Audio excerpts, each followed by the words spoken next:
To format या फिर transform, ठीक है, या तो आप उसे ट्रांसफॉर्म करें, चेंज करें, या फिर आप उसे फॉर्मेट करें। किसको? डेटा को, ठीक है। किसी भी डेटा को जब आप फॉर्मेट करते हो, ट्रांसफॉर्म करते हो, किस में?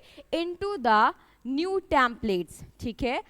टेम्पलेट्स में जब आप उसे कन्वर्ट करते हो तो वो क्या कहलाता है? वो बिल्ट इन पाइप्स कहलाता है, ठीक है। अभी क्वेश्चन में ऑप्शन नंबर ए हमें क्या बोल रहा है? Date pipe. डेट पाइप क्या हो गया? ऐसे बिल्ट इन पाइप जो कि हमारे किसी डेट को क्या करते हैं? ट्रांसफॉर्म करते हैं किसी स्पेसिफिक फॉर्मेट ऑफ डेट में। डेट लिखने के भी कई तरीके होते हैं, राइट। तो उस डेट के फॉर्मेट को हम क्या कर रहे हैं? चेंज कर रहे हैं। उसके लिए हम क्या यूज करेंगे? डेट पाइप का यूज करेंगे। ऑप्शन नंबर बी क्या बोल रहा है? अपर case pipe. Upper case pipe का यूज क्यों करेंगे? जब हमारे पास कोई डेटा लिखा हुआ है, सपोज हमने लिख दिया ऑलपस एकेडमी, ये हमने लिख दिया। अभी हम चाहते हैं कि हम इसको अपर केस पाइप के यूज की मदद से इसको अपर केस में चेंज कर दे। मतलब इसका काम क्या हुआ कि ये सारे जो अपर केस पाइप होता है, ये सारे डेटा को, सारे फॉन्ट्स को किस में चेंज कर देता है? अपर केस में कर देता है, यानी सबको कैपिटल लेटर में कर देता है। तो अगर हम इसको ट्रांसफॉर्म करेंगे तो ये कैसा हो जाएगा? ये बिल्कुल ऐसा दिखेगा ना, ऑलपस, यहाँ पे स्पेस नहीं है तो हम नीचे लिख दे रहे हैं एकेडमी। क्लियर? ये कुछ ऐसा दिखेगा। लेकिन अभी ऑप्शन नंबर अगर आप सी देखो तो इसमें कह रहा है lower case pipe. Lower case pipe का मतलब क्या हुआ कि कोई भी डेटा जिसको हम लोअर केस में कन्वर्ट करें, ठीक है, लोअर केस पाइप की हेल्प से हम किसी डेटा को लोअर केस में यानी सभी स्मॉल लेटर में हम क्या कर देते हैं? कन्वर्ट कर देते हैं। तो ये बात हो गई लोअर केस की। लेकिन यहाँ पे तो हमें हमारा आंसर तो नहीं मिला, हमसे पूछ रहा है कि बिल्ट इन पाइप क्या है। तो यहाँ पे date pipe, upper case pipe, lower case pipe, ये तीनों ही आपके बिल्ट इन पाइप के एग्जाम्पल्स हैं, टाइप्स हैं, राइट। तो इसमें करेक्ट आंसर क्या होने वाला है? ऑब्वियसली ऑप्शन नंबर डी होने वाला है, ऑल ऑफ द अबव, ठीक है। तो ये हमारा क्या हो गया? क्वेश्चन नंबर 2 का answer, all of the above. चलिए मूव करते हैं नेक्स्ट क्वेश्चन की ओर। अच्छा, नेक्स्ट क्वेश्चन क्या बोल रहा है? कह रहा है W3 border class allows dash, यानी W3 बॉर्डर क्लास अनुमति देता है। किस चीज की अनुमति देता है? किस चीज की परमिशन देता है? कौन? W3 बॉर्डर क्लास, ठीक है। तो इसमें कह रहा है ऑप्शन नंबर ए क्या बोल रहा है? ऑप्शन नंबर ए बोल रहा है borders on all the sites. यानी अगर आप एक इमेज लगा रहे हो किसी वेब पेज पर, आप चाहते हो कि उस इमेज के चारों तरफ हमारे क्या आ जाए? बॉर्डर्स आ जाए, तो वहां पर हम क्या यूज करें? W3 border class. ऐसा हमें ऑप्शन नंबर ए बोल रहा है। ऑप्शन नंबर बी क्या बोल रहा है? कह रहा है borders on the left side, यानी बॉर्डर तो हो लेकिन चारों तरफ ना होकर केवल लेफ्ट साइड में आपके बॉर्डर्स हों, ठीक है। ऑप्शन नंबर सी क्या बोल रहा है? Borders on the right side, यानी आपके ऑप्शंस में, यानी आपके जो इमेज है उस इमेज में जो बॉर्डर होना चाहिए वो लेफ्ट में नहीं, वो सारे साइड में नहीं, बल्कि वो राइट साइड में होना चाहिए, ऐसा सी ऑप्शन कह रहा है। और डी कह रहा है कि ये चारों ऑप्शन आपके बिल्कुल सही हैं। तो करेक्ट आंसर जाने से पहले हमें ये पता होना चाहिए ना कि W3 बॉर्डर क्या करता है। तो W3 बॉर्डर क्लास का यूज हम क्या करते हैं? बॉर्डर अप्लाई करने के लिए करते हैं। जब हमें कहीं बॉर्डर अप्लाई करना होता है तो हम किसका यूज करेंगे? W3 बॉर्डर क्लास का यूज करेंगे। लेकिन अब बात तो ये फंस रही है ना कि बॉर्डर किस साइड, तो इसका करेक्ट आंसर क्या होगा? Border on all the sides. तो इसका करेक्ट आंसर ऑप्शन नंबर ए हो जाता है, that is border on all the side. अच्छा, ये तो बात हो गई। अभी बात करते हैं W3 CSS के बारे में थोड़ा सा। तो इसको डेवलप किसने किया, इन्वेंट किसने किया? मोस्ट ऑफ द टाइम ये क्वेश्चन पूछा जाता है, तो वो आपके W3 स्कूल है। क्या है?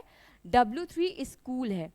इसको हम लोग w3school.com भी लिखते हैं और W3 स्कूल भी लिख सकते हैं, ठीक है। तो ये हमारे कौन हो गए? डेवलपर हो गए, किसके? W3 CSS के, ठीक है। अभी बात ये आती है कि मान लीजिए कि हमको बॉर्डर किस साइड चाहिए? लेफ्ट साइड चाहिए, या फिर बॉटम साइड चाहिए, या फिर हमें टॉप पर चाहिए या बॉटम में चाहिए। तो उसके लिए कैसे लिखेंगे हम लोग? उसके लिए सिंपली हम लोग लिखते हैं W3 बॉर्डर एंड देन उसके बाद हम लोग क्या लिख देंगे, लेफ्ट।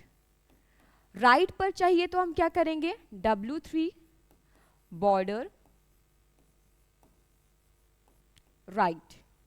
ठीक है, ये मत भूलिएगा कि जब आप W3 border left, W3 border right लिखते समय आपको बीच में हाइफन जरूर लगाना है, ये कभी मत भूलिएगा, नहीं तो आपका क्या होगा, रॉन्ग हो जाएगा। सही तरीका इस तरीके से लिखा जाता है। अगेन अगर आपको चाहिए कहाँ, टॉप पर चाहिए तो आपने टॉप लिख दिया, और अगर आपको बॉटम में चाहिए तो आप अगेन W3 लिखेंगे, देन उसके बाद बॉर्डर लिखेंगे, देन आपने हाइफन लगाया, एंड देन यहाँ स्पेस नहीं है तो हम नीचे लिख दे रहे हैं, दैट इज बॉटम। ठीक है, अच्छा अगर हमें बॉर्डर चाहिए ही नहीं, मतलब हम चाहते हैं कि जो बॉर्डर्स लगे हैं वो हम रिमूव करना चाह रहे हैं, हम नहीं चाहते कि कोई बॉर्डर रहे, उसके लिए क्या है, उसके लिए भी एक तरीका है, आप लिखो W3 बॉर्डर,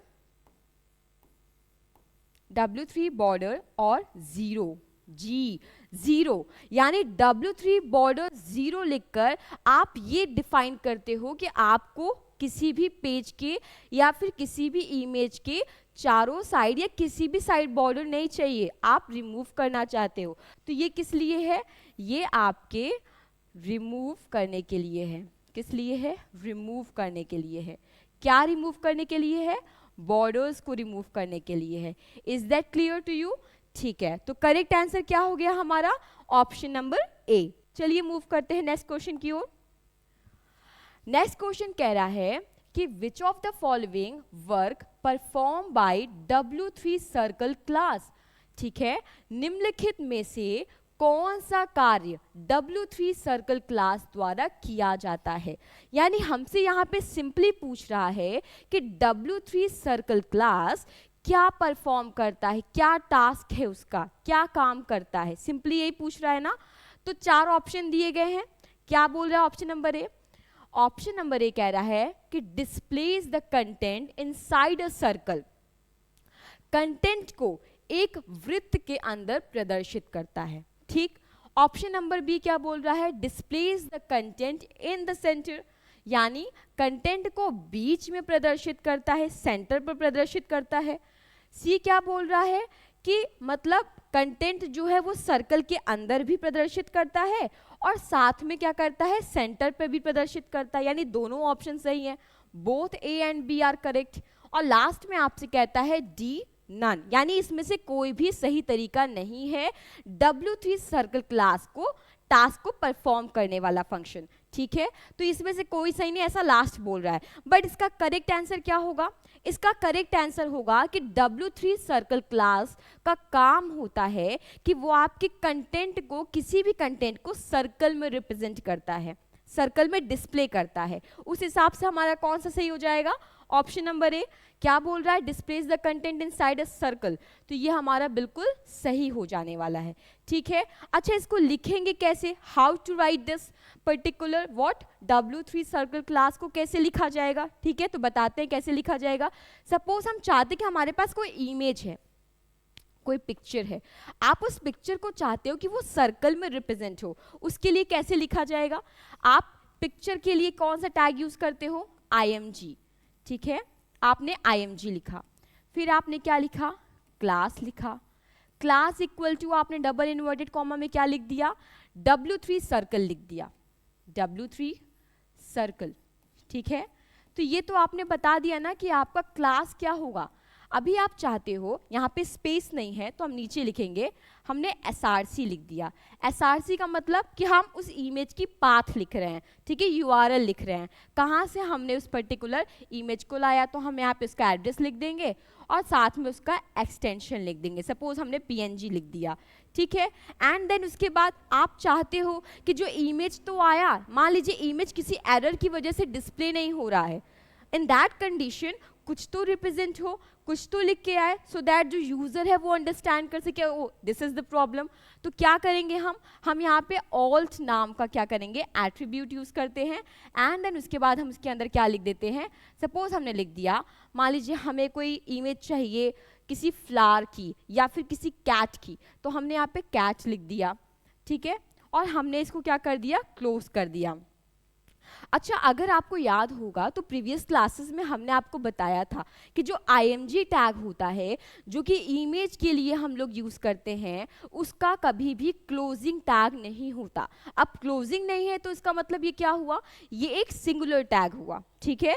ये कैसा सिंगुलर टैग हुआ, ये पेयर टैग नहीं है। तो इस तरीके से हम कैसे यूज करेंगे, W3 सर्किल क्लास को रिप्रेजेंट करते हैं। Is that clear to you? Correct answer क्या हुआ कि जो W3 सर्कल क्लास होता है वो आपके किसी भी इमेज को, किसी भी कंटेंट को सर्कल के अंदर रिप्रेजेंट करता है। Is that clear to you? चलिए मूव करते हैं नेक्स्ट क्वेश्चन की ओर।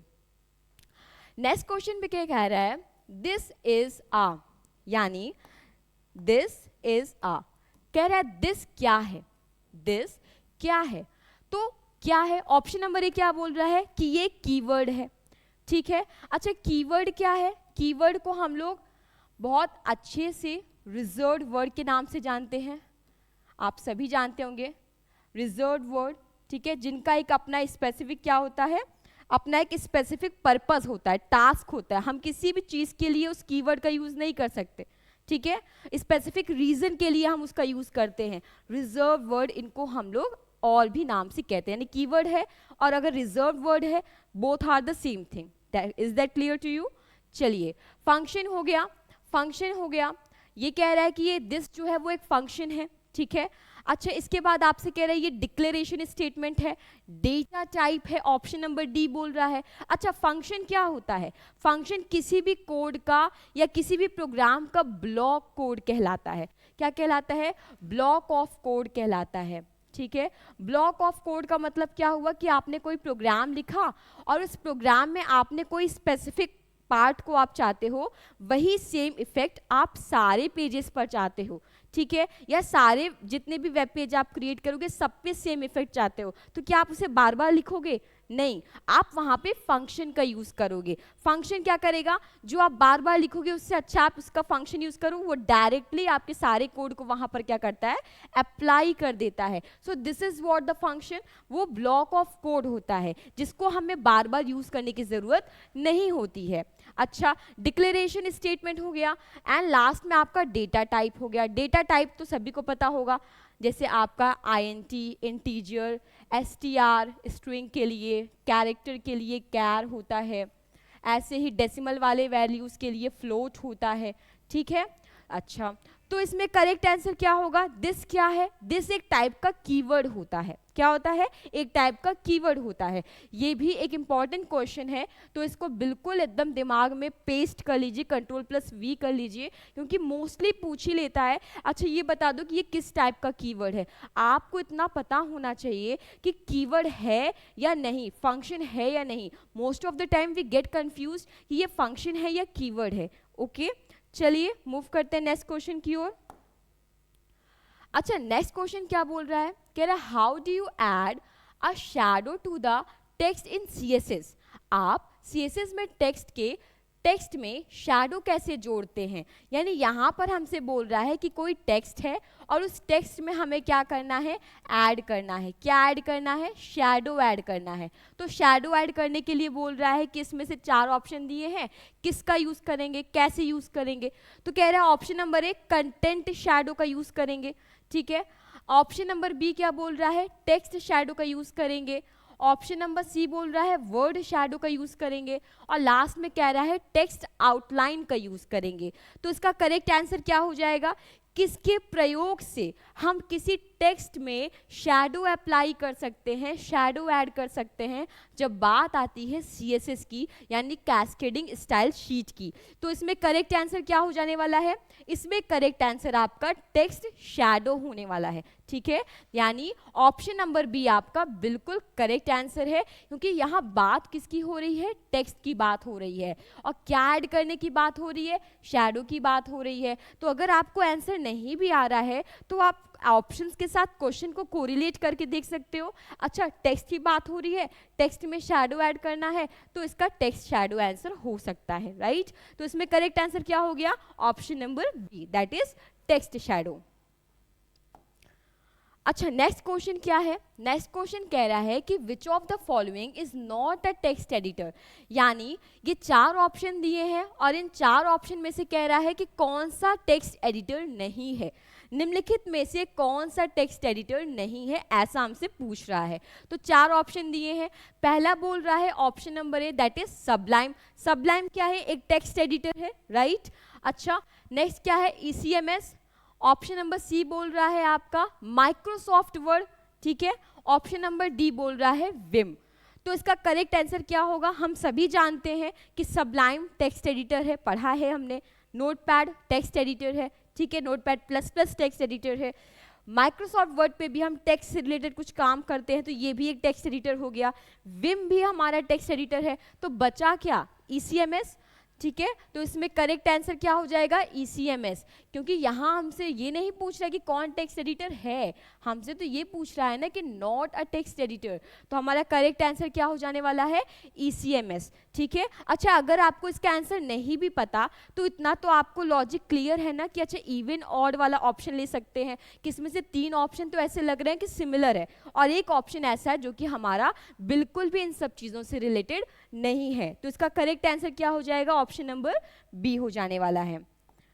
अच्छा, नेक्स्ट मूव करते हैं। नेक्स्ट क्वेश्चन कह रहा है what is the full form of W3C, यानी हमसे तो यहाँ पूछ रहा है कि W3C का पूर्ण रूप क्या है, फुल फॉर्म क्या है, ये पूछ रहा है।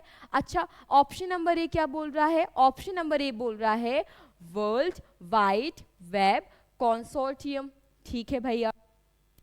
ऑप्शन नंबर बी बोल रहा है वर्ल्ड वाइड वेब कंपनी, ठीक है, मतलब यहाँ पे सी क्या बोल रहा है? कंपनी बोल रहा है। ऑप्शन नंबर सी बोल रहा है world Wide web centre. Option number D बोल रहा है वर्ल्ड वाइड वेब कमांड। तो सबसे पहले मैं आपको बता दूं, ये आपका क्या है? W3C, ठीक है। 3 W की बात हो रही है, W3 की बात हो रही है, और उसके बाद आपसे क्या बोल रहा है? C। तो ये क्या हो गया? इसका मतलब हो गया वर्ल्ड, इसका मतलब क्या हो गया? वर्ल्ड। सेकेंड वाले W का मतलब क्या हो गया? वाइड, ठीक है। और C का मतलब क्या हो गया? C का मतलब हो गया कंसोर्टियम। क्या हो गया? कंसोर्टियम। तो अगर हम मैच करें ऑप्शंस को तो वर्ल्ड वाइड कंसोर्टियम, यहाँ पे वर्ल्ड मिल रहा है, वाइड मिल रहा है, वेब मिल रहा है, एंड देन कंसोर्टियम मिल रहा है, ठीक है। यहाँ पे 3W है तो यहाँ पे एक और W आएगा क्या? बिल्कुल आएगा। वो W क्या हो जाएगा? वेब हो जाएगा, ठीक है। तो वर्ल्ड वाइड वेब कंसोर्टियम हो गया। अच्छा, ऑप्शन ए हमें साफ साफ पता चला, अच्छा कंसोर्टियम है, वर्ल्ड वाइड वेब है, इसका मतलब ये करेक्ट आंसर हो गया, ठीक है। लेकिन कभी कभी ऐसा होता है कि हमें ऑप्शन सही ना मिले स्टार्टिंग पॉइंट पर, तो हमें बाकी ऑप्शंस को भी देखना होता है। जैसे यहाँ सी मतलब कंपनी दे दिया, सी मतलब सेंटर दे दिया, सी मतलब कमांड दे दिया। तो ये क्वेश्चन बहुत ही इंपॉर्टेंट है कि आपसे पूछ लेता है कि W3C का फुल फॉर्म बता दीजिए। तो यहाँ पे सी का मतलब हमेशा याद रखिए कंपनी, सेंटर या कुछ भी नहीं है, इट्स कंसोर्टियम, ठीक है। तो ऑप्शन नंबर ए क्या हो जाएगा?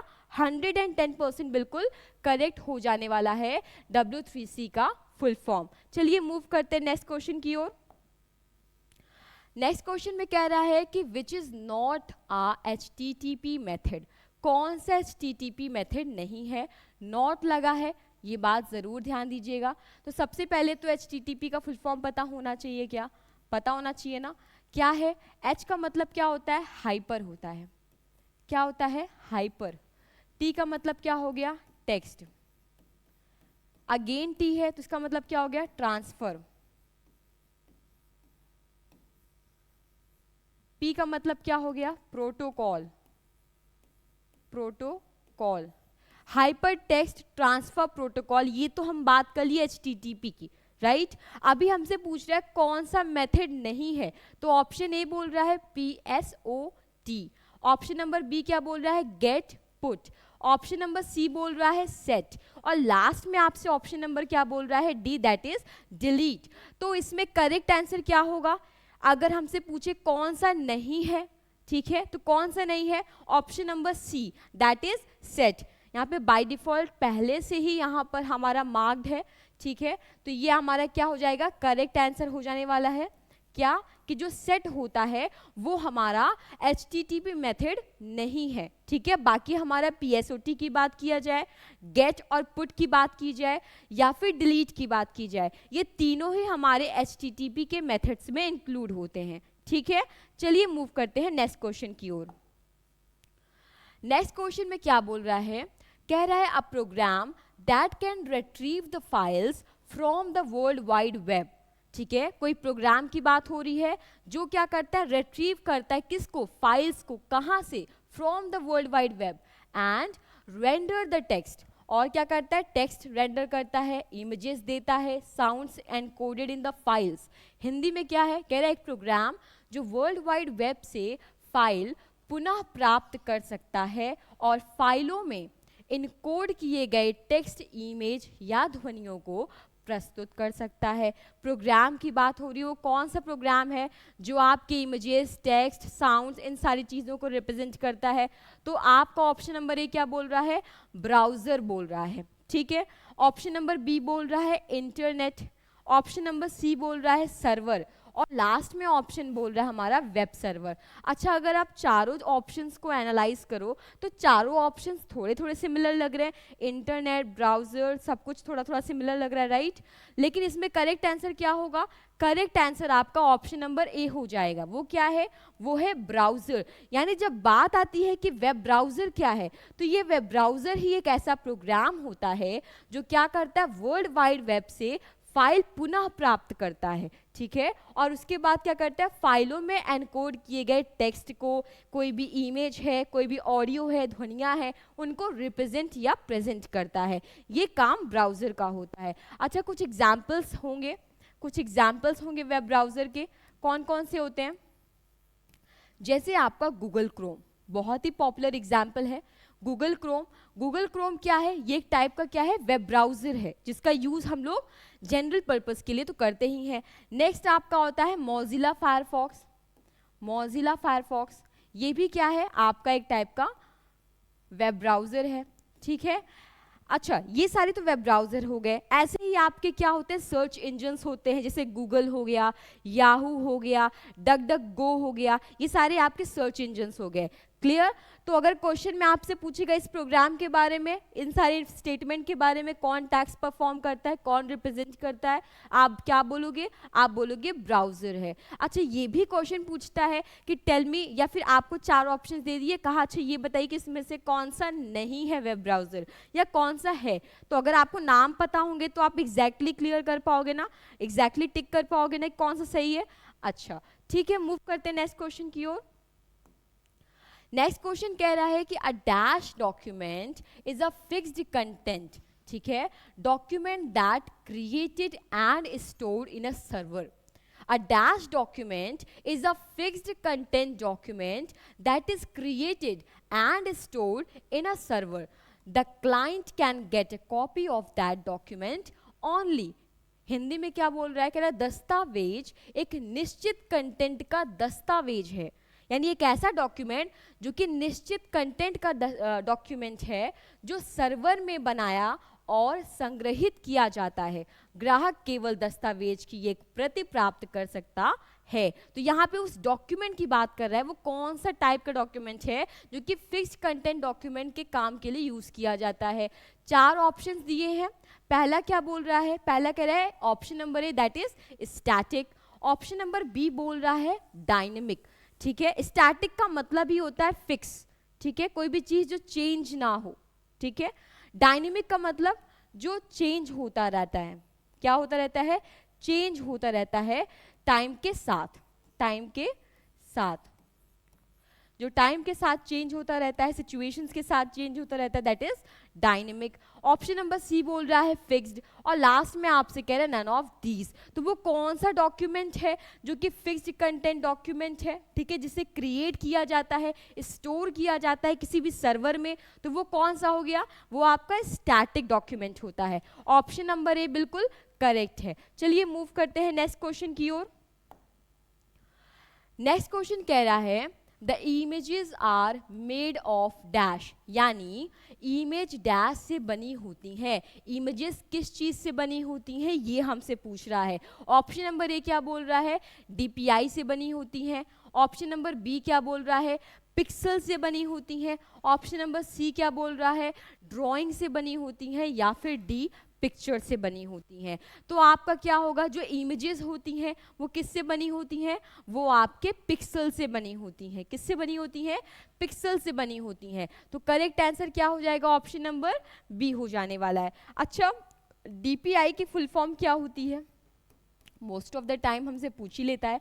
डीपीआई का फुल फॉर्म क्या है, आप डी का मतलब क्या होता है, डॉट्स, डॉट्स। पी का मतलब क्या हो गया, पर। आई का मतलब क्या हो गया, इंच। तो डॉट्स पर इंच क्या हो गया, डीपीआई हो गया। करेक्ट आंसर क्या है, पिक्सल्स है। मतलब किसी भी इमेज में जितनी ज़्यादा पिक्सल होती है, जितनी ज़्यादा डॉट्स होते हैं, या डीपीआई जो है वो उस इमेज की क्या बताती है, क्लैरिटी बताती है, उतना ही ज़्यादा हमारा इमेज कितना होता है, क्लियर होता है, इसकी क्वालिटी उतनी ही सुप्रीम होती है। ठीक है, मूव करते हैं नेक्स्ट क्वेश्चन की ओर। नेक्स्ट क्वेश्चन कह रहा है what is the full form of GIF. GIF क्या है, जीआईएफ का पूर्ण रूप क्या है, ये पूछ रहा है। ऑप्शन नंबर ए क्या बोल रहा है, graphics interchange format. Option number B बोल रहा है graphics interfile. Option number C बोल रहा है ग्रे स्केल इंटरचेंज फाइल। और लास्ट में कह रहा है ग्राफिक्स इंटरचेंज फाइल। तो जीआईएफ का फुल फॉर्म क्या होता है, जीआईएफ क्या फुल फॉर्म होता है, जी का मतलब क्या हो गया, ग्राफिक्स हो गया, ग्राफिक्स। आई का मतलब क्या हो गया, इंटरचेंज हो गया, इंटरचेंज हो गया। और एफ का मतलब क्या हो गया, फॉर्मेट हो गया। ठीक है, तो graphics interchange format is the full form of GIF. Options की तरफ अगर देखें तो हमारा ऑप्शन नंबर ए यही बता रहा है, ग्राफिक्स इंटरचेंज फॉर्मेट। तो हमारा ऑप्शन नंबर ए क्या हो जाने वाला है, 110% बिल्कुल करेक्ट हो जाने वाला है। Moving to the next question. Next question क्या पूछ रहा है, कह रहा है what is the type of web hosting, यानी वेब होस्टिंग कितने प्रकार की होती है। यानी ये आपको 4 ऑप्शंस दे दिया और आपसे पूछ रहा है कि अच्छा ये बताइए कि वेब होस्टिंग इसमें से कौन कौन सी है, ये कितने टाइप्स की हैं। ठीक है, तो एक तो आपसे ऑप्शन नंबर ए बोल रहा है फ्री होस्टिंग, ठीक है, और VPS hosting. Option number B बोल रहा है वर्चुअल और shared hosting. Option number C बोल रहा है dedicated hosting and cloud hosting. और लास्ट में आपसे कह रहा है ऑल ऑफ द अबव, यानी सारे ऑप्शंस बिल्कुल करेक्ट है। ठीक है, पहले तो हमें ये पता होना चाहिए ना वेब होस्टिंग क्या है। वेब होस्टिंग का मतलब होता है कि जब आप किसी भी वेबसाइट को इंटरनेट पर पब्लिश करना चाहते हो तो उसकी प्रक्रिया को, उसके प्रोसेस को हम वेब होस्टिंग कहते हैं। क्लियर हो गया। अच्छा, वेब होस्टिंग क्या है ये तो चलो ठीक है, बट अभी हमसे पूछ रहे हैं कितने टाइप्स हैं। तो पहला बोल रहा है फ्री होस्टिंग। फ्री होस्टिंग नाम से थोड़ा क्लियर हो रहा है कि अच्छा ऐसी वेबसाइट को होस्ट करना है जहां पर हमें कुछ अमाउंट पे नहीं करना है, वो फ्री है, फ्री टूवर्ड्स या फ्री टू द कॉस्ट है, तो वो क्या हो जाएगी, फ्री होस्टिंग हो जाएगी। ठीक है, ऐसे ही वीपीएस होता है। वीपीएस होस्टिंग क्या होता है, वर्चुअल प्राइवेट सर्वर, इसको क्या कहा जाता है, वर्चुअल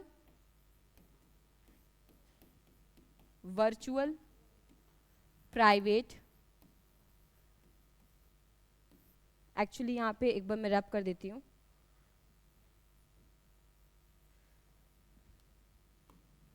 ठीक है, वर्चुअल प्राइवेट, पी मतलब क्या हो गया, प्राइवेट, एस का मतलब क्या हो गया, सर्वर। ठीक है, तो ये वर्चुअल प्राइवेट सर्वर हो गया। ऐसे ही आपका शेयर्ड होस्टिंग होती है, यानी जब मल्टीपल वेबसाइट किसी एक सर्वर के थ्रू यूज की जाती हैं या एक सर्वर के थ्रू वेबसाइट होस्ट की जाती है तो वहाँ पे हम शेयर्ड होस्टिंग कहते हैं। यानी सर्वर एक है, वेबसाइट्स कई सारी हैं, तो एक सर्वर को जब कई सारी वेबसाइट शेयर करती हैं वो शेयर्ड होस्टिंग कहलाती है। ठीक, ऐसे ही आपके डेडिकेटेड होस्टिंग है, क्लाउड होस्टिंग है, और लास्ट में आपका ऑल ऑफ द अबव है। तो इसका करेक्ट आंसर क्या होने वाला है, ऑप्शन नंबर डी, यानी ऑल ऑफ द अबव। यहाँ पे वो सारे वेब होस्टिंग जिनके भी साइट्स एग्जांपल्स दिए हैं ये सारे ही आपके वेबसाइट के या वेब होस्टिंग के एग्जांपल्स हैं। ठीक है, अच्छा एक चीज़ और है कि जो वेब होस्टिंग है, ठीक है, ये क्या है, वेब होस्टिंग। वेब होस्टिंग को हम लोग एक और नाम से जानते हैं, दैट इज वेबसाइट होस्टिंग। क्या बोलते हैं? Website hosting. ठीक है, अच्छा तो इसका करेक्ट आंसर क्या हो जाएगा? Correct answer option number D है, all of the above. Moving to the next question. Next question क्या कह रहा है? कह रहा है which of the following elements in the HTML5 defines video और मूवी कंटेंट। ठीक है, HTML5 में वीडियो या फिर मूवी कंटेंट को कौन डिफाइन करता है, यानी कौन से टैग, ये 4 टैग्स दिए हैं, इन 4 टैग में से कौन सा टैग यूज किया जाता है किसी भी वीडियो या मूवी कंटेंट को डिफाइन करने के लिए? ऑप्शन नंबर ए बोल रहा है वीडियो, ऑप्शन नंबर बी बोल रहा है मूवी, ऑप्शन नंबर सी बोल रहा है ऑडियो, और लास्ट में आपसे कह रहा है मीडिया। तो इसका करेक्ट आंसर क्या होगा? कौन सा टैग यूज किया जाता है वीडियो ऑडियो के लिए? एक्चुअली वीडियो और मूवी की बात हो रही है, तो वीडियो और मूवी के लिए कौन सा टैग यूज करेंगे? ऑब्वियसली वीडियो यूज करेंगे। ठीक है, तो ये क्लियर हो गया। इसका करेक्ट आंसर क्या हो जाएगा? Option number A, that is video. चलिए मूव करते हैं नेक्स्ट क्वेश्चन की ओर। नेक्स्ट कह रहा है what does HSL stands for, यानी HSL क्या है, HSL का पूर्ण रूप क्या है, फुल फॉर्म पूछ रहा है। ठीक है, ऑप्शन नंबर ए क्या बोल रहा है? ऑप्शन नंबर ए क्या बोल रहा है? ऑप्शन नंबर ए बोल रहा है hue specified lightness, option number B बोल रहा है hue spot lightness, option number C क्या बोल रहा है? ह्यू सैचुरेशन लाइटनेस, और लास्ट में ऑप्शन नंबर डी बोल रहा है none of the above mentioned. यानी ऊपर दिए गए चारों ऑप्शन है, तीनों ऑप्शन बिल्कुल गलत है। ठीक है, तो HSL का फुल फॉर्म क्या हो जाता है? ह्यू सैचुरेशन लाइटनेस होता है। ठीक है, तो ऑप्शन नंबर सी करेक्ट हो गया।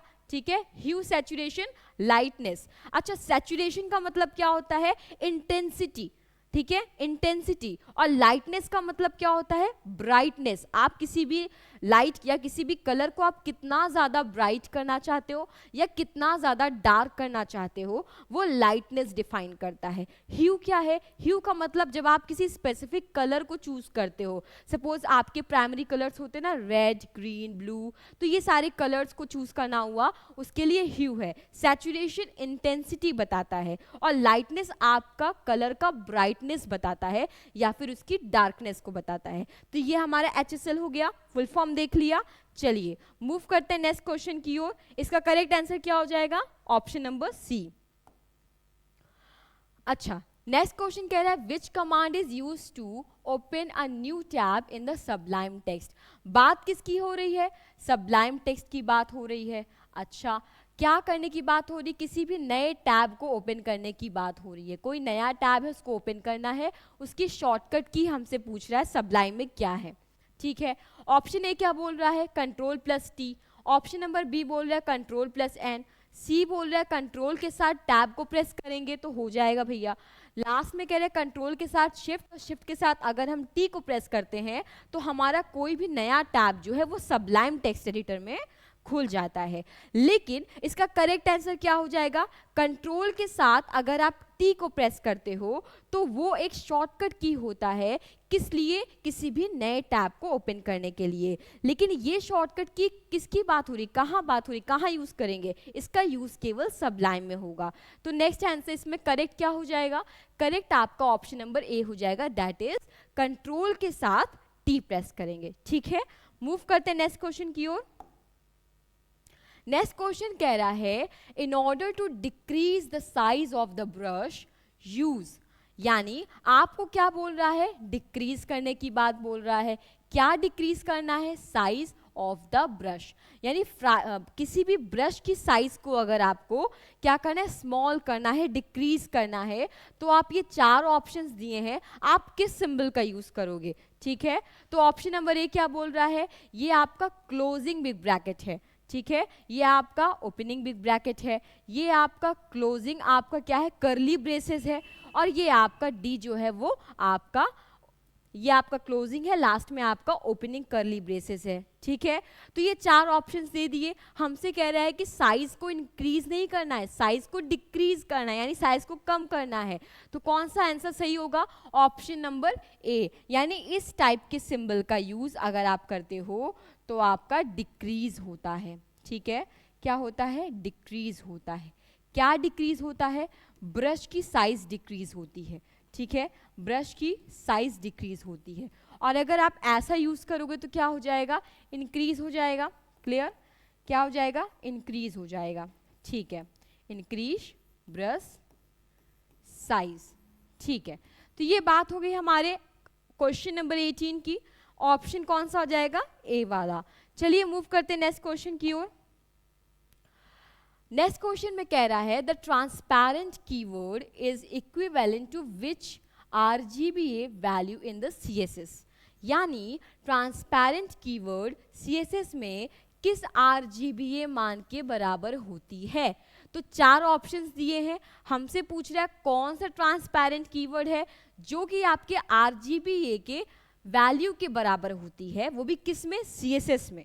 ठीक है, कैस्केडिंग स्टाइल शीट में जब आप ट्रांसपेरेंट कीवर्ड की बात करते हो तो इसमें से कौन सा RGBA वैल्यू बिल्कुल सही है, कौन सी वैल्यू हमें डालनी चाहिए, ये पूछ रहा है।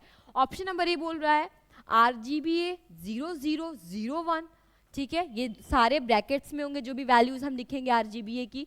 बी बोल रहा है RGBA, फिर ब्रैकेट में कह रहा है 255, 255, 255 and then 1। Option number C बोल रहा है RGBA 000। ठीक है, ऑप्शन नंबर डी क्या बोला, RGBA 255, 255, 255 एंड 0। यानी ये जो वैल्यूज हैं, एक बात याद रखिएगा कि जब भी आप वैल्यूज लिखिए तो हमेशा उसे सेपरेट कीजिए कॉमा सिंबल से। कॉमा लगाना जरूरी होता है जब आप वैल्यूज उसमें डालते हो। ठीक है, तो हमें यहाँ ट्रांसपेरेंसी की बात हो रही है। जब किसी भी चीज को ट्रांसपेरेंट करना होता है तो हम वहां पे 000 वैल्यूज रखते हैं। ठीक है, RGBA की वैल्यूज क्या रखते हैं, 000 रखते हैं। अच्छा, इसमें RGBA में R, ठीक है, G, B and then A, इसका फुल फॉर्म क्या हो जाता है जरा बताइए। R का मतलब क्या हो जाएगा, R का मतलब आपका रेड हो जाता है, रेड कलर की बात हो गई। अच्छा, इसके बाद G का मतलब क्या हो गया, G का मतलब हमारा ग्रीन हो जाता है। ग्रीन कलर अगर हमें चूज करना है तो हम ग्रीन यूज करते हैं। देन B का मतलब क्या हो गया, ब्लू हो गया। ठीक है, एंड देन उसके बाद हमसे क्या पूछ रहा है, अल्फा। ए का मतलब क्या हो जाता है, अल्फा हो जाता है।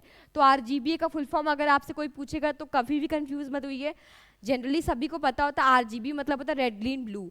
ए का मतलब अल्फा होता है, क्या होता है, अल्फा होता है।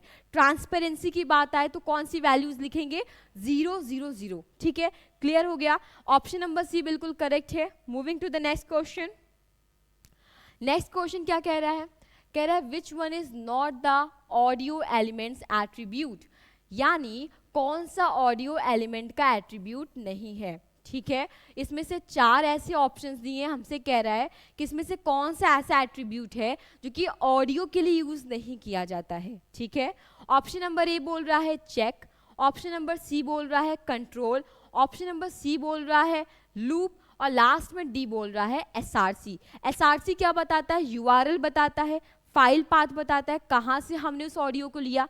ठीक है, लूप क्या बताता है, कितनी बार आपको वो वीडियो या कोई भी ऑडियो को रिप्ले करना है। ठीक है, कंट्रोल किसी भी वेब पेज को कंट्रोल करके रखेगा। चेक, तो चेक जो है वो कोई एट्रीब्यूट नहीं होता जो कि ऑडियो एलिमेंट के लिए यूज किया जाता है। तो इसमें करेक्ट आंसर क्या हो जाएगा, ऑप्शन नंबर ए हो जाएगा, क्योंकि हमसे यहाँ साफ साफ पूछ रहा है नॉट द ऑडियो एलिमेंट। तो ऑप्शन नंबर ए बिल्कुल करेक्ट है। ठीक है, मूव करते नेक्स्ट क्वेश्चन की ओर। नेक्स्ट क्वेश्चन कह रहा है कि विच CSS colour feature is like RGB colour. ठीक है, विच CSS3 colour feature is like RGB color and adds the alpha channel value so as to specify the color's opacity। बात किसकी हो रही है कि हमें स्पेसिफाई करना है क्या, कलर की ओपेसिटी। ठीक है, तो इसमें क्या बोल रहा है हिंदी में, कौन सा CSS3 रंग फीचर RGB रंग की तरह है और रंग की अपारदर्शिता स्पेसिफाइड करने के लिए अल्फा चैनल वैल्यू जोड़ता है। यानी हमसे यहाँ पे वो फीचर पूछ रहा है, कौन सा फीचर है CSS3 में। ठीक है, तो ऑप्शन नंबर ए क्या बोल रहा है, alpha RGB, option number B बोल रहा है RGB alpha, option number C बोल रहा है RGB A, और लास्ट में आपसे कह रहा है RGB।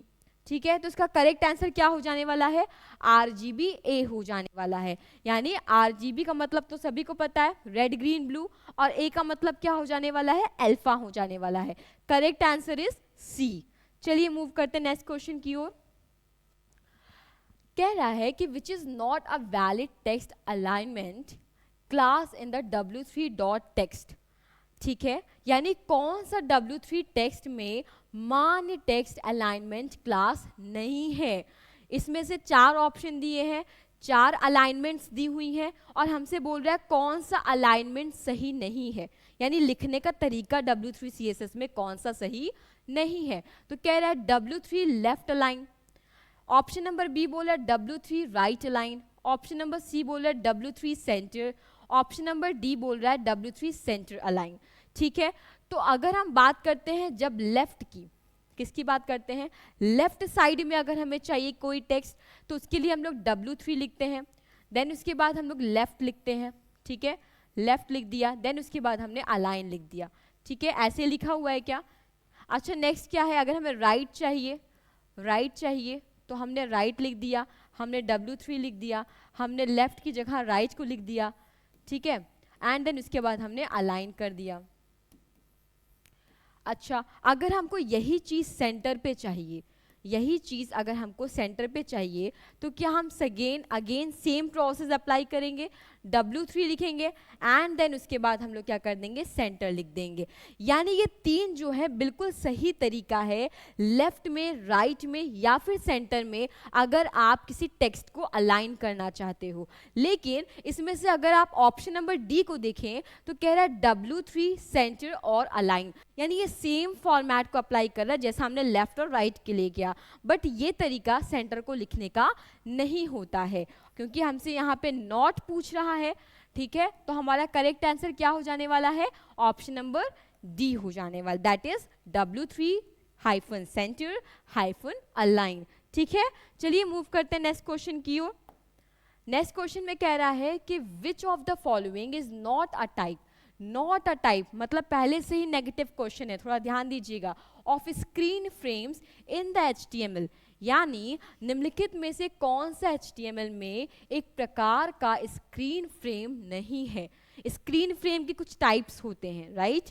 अच्छा, वो स्क्रीन फ्रेम के टाइप्स में पूछ रहा है कौन सा नहीं है, ये बता दीजिए। ठीक है, तो 4 ऑप्शंस दिए हैं। पहला बोल रहा है आई फ्रेम, पहला क्या बोल रहा है, आई फ्रेम। आई का मतलब क्या हो गया, इनलाइन, इनलाइन फ्रेम। ठीक है, अच्छा मतलब किसी वेबसाइट के अंदर आप क्या कर रहे हो, फ्रेमिंग कर रहे हो, और वो वेबसाइट पहले से किसी अदर वेबसाइट में एग्जिस्ट करता है, तो वेबसाइट के अंदर वेबसाइट और उसमें आप फ्रेम कर रहे हो, आई फ्रेम यूज किया जाता है। नेक्स्ट कह रहा है यू फ्रेम। ठीक है, ऑप्शन नंबर सी बोल रहा है नो फ्रेम। नो फ्रेम का मतलब क्या हुआ कि ये आपके फ्रेमिंग को अलाउ नहीं करता। ठीक है, नो फ्रेम का मतलब फ्रेम डज नॉट अलाउड, या frames are not allowed, frames are not allowed. ठीक है, फ्रेम्स आर नॉट अलाउड, यानी यहाँ पे नो फ्रेम की मदद से आप कोई भी फ्रेम अप्लाई नहीं कर सकते हो किसी भी वेब पेज पर। अच्छा, इसके बाद क्या रहा है फ्रेम सेट। फ्रेम सेट क्या हो गया, कई सारे फ्रेम्स का एक कलेक्शन जो होता है वेब पेज पर। ठीक है, मल्टीपल फ्रेम्स इसमें होते हैं, क्या होते हैं, मल्टीपल फ्रेम्स एग्जिस्ट करते हैं फ्रेम सेट में। ठीक है, अच्छा ये फ्रेम दिखता कहता है कैसा है, ये मान लीजिए आपका एक वेब पेज हो गया। ठीक है, आपने इस वेब पेज को क्या किया, 50-50% डिवाइड कर दिया। नाउ यू वांट कि आपका जो सेकंड साइड है, जो राइट पोर्शन है, आप उसको 50-50 अगेन करना चाहते हो। तो ये जो तरीका है किसी भी वेब पेज को डिवाइड करने का, तो वो क्या कहलाता है, फ्रेम सेट कहलाता है। अच्छा, इसमें आप चाहो तो इसमें एक साइड में अलग चीज़ें दिखेंगी, ये दूसरे वेब पेज का दिखेगा, यहाँ थर्ड वेब पेज का दिखेगा। ठीक है, तो ये फ्रेम सेट कहलाता है। तो इसका करेक्ट आंसर क्या हो जाए, क्योंकि हमसे नॉट पूछ रहा है, तो हमारा करेक्ट आंसर क्या हो जाएगा, यू फ्रेम हो जाएगा। क्या हो जाएगा, यू फ्रेम। यानी आई फ्रेम, नो फ्रेम और फ्रेम सेट, ये तीनों ही टाइप आपके फ्रेम सेट होते हैं या फ्रेम सेट के टाइप्स हैं। लेकिन आपका हमेशा यू फ्रेम कभी भी कोई भी फ्रेम या फिर फ्रेम का टाइप नहीं है, स्क्रीन फ्रेम का टाइप नहीं है। तो कौन सा नहीं है स्क्रीन फ्रेम का टाइप, तो आपको बोलना है दैट इज यू फ्रेम। चलिए मूव करते हैं नेक्स्ट क्वेश्चन की ओर। अच्छा, नेक्स्ट क्वेश्चन आपसे कह रहा है कि which is not a valid encoding standard not present in the notepad plus plus. Again यहाँ पे हमसे नॉट पूछ रहा है, कह रहा है कौन सा वैध एनकोडिंग मानक नोटपैड प्लस प्लस में मौजूद नहीं है। ठीक है, तो पहला आंसर क्या बोल रहा है, पहला आंसर नहीं, पहला ऑप्शन क्या बोल रहा है, ऑप्शन नंबर ए बोल रहा है ANSI, ANSI। ठीक है, ANSI। देन उसके बाद आपसे बोल रहा है, अच्छा ANSI का फुल फॉर्म मैं बता दूं, ANSI का फुल फॉर्म होता है अमेरिकन एन का मतलब क्या हो गया, नेशनल, एस का मतलब क्या हो गया, स्टैंडर्ड, और आई का मतलब क्या हो गया, इंस्टीट्यूट। क्लियर, तो ANSI हो गया, ANSI। देन आपका बोल रहा है कि UTF-8, ऑप्शन नंबर सी बोल रहा है UTF-8 बॉम्ब, और लास्ट में आपसे कह रहे हैं UTF-32। अच्छा, UTF क्या है, यूनिकोड, टी का मतलब ट्रांसफॉर्म फॉर्मेट। ठीक है, यूनिकोड ट्रांसफॉर्मेशन फॉर्मेट जो होता है यूटीएफ का फुल फॉर्म होता है। आपसे कह रहा है कि कौन सा ऐसा वैलिड एनकोडिंग स्टैंडर्ड नहीं है जो कि नोटपैड प्लस प्लस में आपका मौजूद होता है। ANSI हो गया, UTF-8 हो गया, UTF-8 बॉम्ब, ये सारे आपके क्या हैं, वैलिड हैं, मतलब नोटपैड में प्रेजेंट होते हैं, लेकिन UTF-32 जो है वो आपका प्रेजेंट नहीं होता है, किस में, नोटपैड प्लस प्लस में। चलिए मूव करते हैं नेक्स्ट क्वेश्चन की ओर। नेक्स्ट क्वेश्चन कह रहा है कि जावा स्क्रिप्ट कैन चेंज। ठीक है, यानी जावा स्क्रिप्ट को बदल सकता है, यहाँ को नहीं होगा, यहाँ पे होगा जावा स्क्रिप्ट बदल सकता है। क्या क्या चीजें जावा स्क्रिप्ट बदल सकता है ये आपसे पूछ रहा है। तो ऑप्शन नंबर ए क्या बोल रहा है, ऑप्शन नंबर ए बोल रहा है HTML का कंटेंट, यानी जो कुछ भी कंटेंट आपने प्रोग्राम में लिखा हुआ है उसको चेंज कर सकता है कौन, जावा स्क्रिप्ट। ऑप्शन नंबर बी बोल रहा है HTML के एट्रीब्यूट्स को चेंज कर सकता है, जो भी आप एट्रीब्यूट्स यूज करें HTML में उसको बदल सकता है कौन, JS। ऑप्शन नंबर सी बोल रहा है HTML के स्टाइल्स को, और लास्ट में आपसे कह रहा है कि ये सारी चीजें जो हैं वो जावा स्क्रिप्ट क्या कर सकता है, चेंज कर सकता है जब बात आती है किसी भी HTML प्रोग्राम की। तो ये चारों ऑप्शंस में ये जो ऊपर के तीनों दिए गए हैं ये तीनों सही हैं, तो इसका लास्ट ऑप्शन क्या हो जाएगा, बिल्कुल सही है, that is all of the above. यानी जावा स्क्रिप्ट की मदद से आप HTML के कंटेंट को, आप उसके एट्रीब्यूट्स को, आप उसके स्टाइल्स को, सभी को इजीली चेंज कर सकते हैं। ठीक है, तो ये हमारा हो गया option number D, that is all of the above. Okay, so this was whole for today session. कैसा लगा सेशन कमेंट में ज़रूर बताइएगा। अगर आज का सेशन आपको पसंद आए तो ज़रूर लाइक कीजिए, अपने फ्रेंड्स के साथ शेयर करना मत भूलिए। चलिए मिलते हैं आपसे एक और नए दमदार सेशन में, तब तक के लिए जय हिंद, जय भारत।